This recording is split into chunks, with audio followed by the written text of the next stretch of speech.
Bienvenidos a nuestro segmento Diversidad Funcional. El 13 de diciembre de 2006 las Naciones Unidas acordaron formalmente la Convención sobre los Derechos de las Personas con Discapacidad, el primer tratado del sistema de derechos humanos del siglo XXI, para proteger y reforzar los derechos y la igualdad de oportunidades de las cerca de 650 millones de personas con discapacidad que se estima hay a nivel mundial.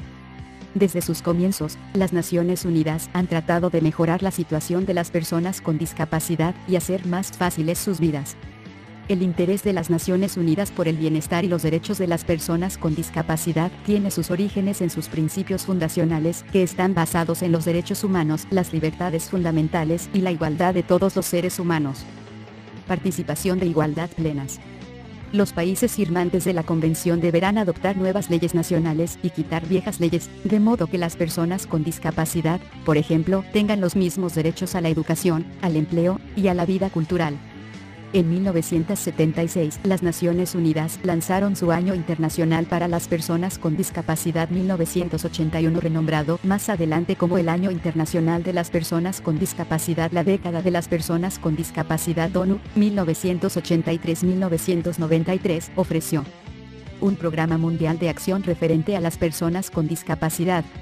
En 1979, Frank Bowie fue la única persona con una discapacidad que representaba cualquier país en el planteamiento del YDP-1981 International Year of Disabled Persons, en español, Año Internacional de las Personas con Discapacidad. Hoy, muchos países han nombrado a representantes que son ellos mismos personas con discapacidad.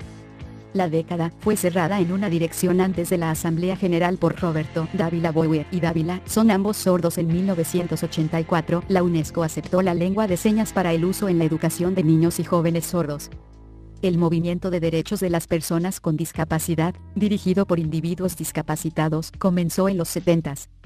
El término vida independiente fue tomado en 1959 de la legislación de California, que le permitía a las personas quienes habían adquirido alguna discapacidad debido a polio dejar los pabellones del hospital y moverse de regreso a su comunidad con la ayuda de beneficios económicos para el pago de asistencia personal que les permitiera continuar con su vida diaria. Con sus orígenes en los derechos civiles y movimientos de consumidores de los últimos 60s en los Estados Unidos de América, el movimiento y su filosofía se han extendido por los 5 continentes, influyendo en la autopercepción de los individuos, sus maneras de organización y las políticas sociales de sus países. Percepción social de la discapacidad. Las terminologías están asociadas a ideas y conceptos que representan valores culturalmente aceptados, y la sociedad evoluciona sobre la percepción que se tenga de las discapacidades.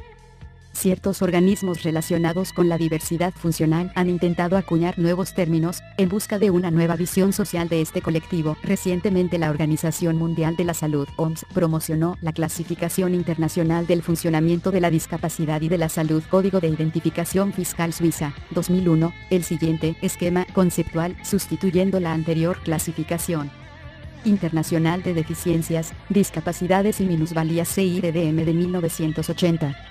Deficiencia por déficit en el funcionamiento, la pérdida o anormalidad de una parte del cuerpo o de una función fisiológica o mental, la contextualiza a una desviación significativa de la mediana estandarizada de la población. Discapacidad por limitación en la actividad referida a las dificultades en la ejecución calificadas en distintos grados que supongan una desviación importante en cantidad y calidad en relación en una persona sin alteración de salud. Minusvalía por la restricción en la participación, son problemas que un individuo puede experimentar en su implicación en situaciones vitales. La participación está determinada por lo esperado de un individuo sin discapacidad en una determinada cultura o sociedad. Deportes para personas con discapacidad. Los diferentes deportes adaptados para minusválidos se desarrollaron a partir de los años 1950. Los Juegos Paralímpicos, el significado junto a las Olimpiadas, ahora son sostenidos después de las verano e invierno Olimpiadas. En el año 2006, los Juegos Extremidad fueron organizados por personas con discapacidades físicas capaces de competir en deportes extremos. Las Colic Park Industries, fabricante de prótesis de pies, organizaron este evento durante el verano en Orlando, Florida, incluyendo competiciones de skateboarding, wakeboarding, escalado en roca, ciclismo de montaña, surfing, moto X y kayaking. Como hemos escuchado en este reportaje, hay muchos avances en el tema de los derechos de las personas con discapacidad. En nuestro país en los últimos 7 años se ha evolucionado en gran manera, colocando en igualdad de condiciones a quienes por siglos vivían ocultos de la sociedad. En este segmento hemos difundido los diferentes tipos de discapacidad porque desde nuestra condición de personas con discapacidad sabemos que solo conociendo cada día más sobre este tema, podemos sensibilizar a usted, señor oyente, para romper esas barreras mentales que permitan vivir en una sociedad única y libre de exclusión. Este fue un aporte para el programa Discapacidad en Acción de la promotora de comunicadores con discapacidad.